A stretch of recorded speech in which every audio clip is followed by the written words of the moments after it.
Lovelock Hong Kong. Lovelock Hong Kong. Happy anniversary. 32nd year anniversary. Wow. 32 na ang ating pamayanan. Every time na sineselebrate natin ang anniversary dyan, sineselebrate ko rin ang aking anniversary kasi 32 years na rin ako sa community natin. Biruin mo. Ano ngayon kung 32 years na, di ba? Pero, teka, tingnan natin. Ang ganda ng team nyo. Ito nagpapaalala sa atin the goodness of God. Wow. The goodness of God. So, dapat nating malaman na ang kabutihan ng Diyos, kaya niya tayo nilikha. God created us because of His goodness.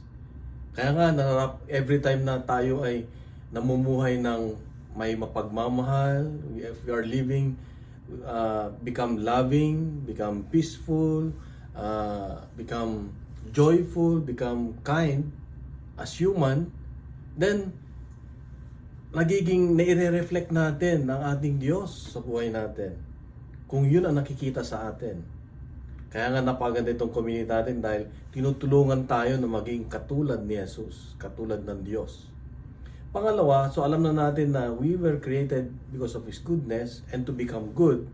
Then we need to, tawag dito, recognize that God's goodness. Kailangan malaman natin paano ba at kailan. Kailangan i-train natin yung sarili natin na na ma-recognize yung goodness ni Lord. Sa buhay natin, ano ba, binibilang mo ba yung mga goodness niya? Doon ka ba nakapokus lagi? Sa nakikita mo kung gaano kabuti ang Diyos. Kahit kung minsan nahirapan ka sa mga problema, sa mga challenges natin, lalo tayong mga OFW, nakikita mo pa rin yung goodness ng Diyos. Di ba? Ang ganda yung pakiramdam na, kahit na may pagsubok, ayos lang yan, makabuti sa atin. Kasi, bakit? Kasi ang Diyos lang nakakaalam ng ating kabutihan. Only God knows what is good for us. Kaya magtiwala tayo sa Diyos na lahat ng nangyayari sa buhay natin, as long as you're asking His guidance always and putting Him number one in your life, then God will surely do good things and you will experience goodness in your life.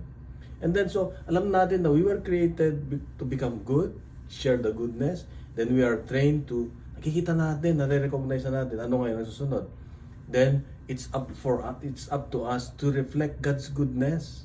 Oh my God, yung ipapakita mo sa iba kung gaano kabutihan Diyos, di ba? Paano ka dines ni Lord? Paano mo nalampasan yung pagsubok? Di ba? Paano kahit na walang-wala ka, nandiyan pa rin yung kapayapaan, nandiyan yung kagalakan.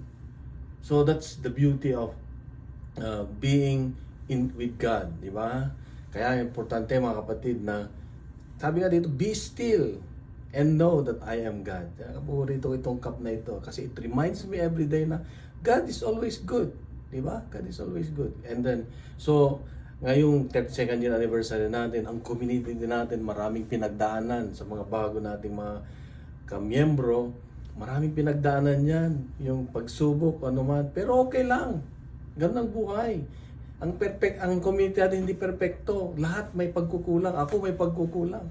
Kaya nga, tayo ay nagkakatulungan dahil compliment tayo lagi. Kung anong wala sa akin, meron sa'yo. Kailan magsama-sama tayo. Kaya mahalin ang ating pamayanan, itaas sa ating Diyos, na nawa ang Diyos lagi ang nasa gitna.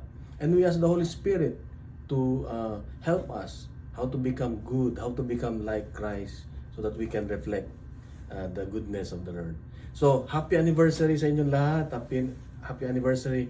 And may the Lord continue to bless you always. Always. In everything. Kasama niyo ako sa inyong pagdarasal. Kasama niyo ako lahat. Kahit ako'y wala dyan sa community physically, pero spiritually, I'm with you. Sa panalangin at sa lahat ng bagay. God bless po sa ating lahat and see you in heaven. God is good. Kita-kita po tayo sa langit. Ito po yung goal natin. Huwag kayong matatakot. Magkita-kita tayo sa langit.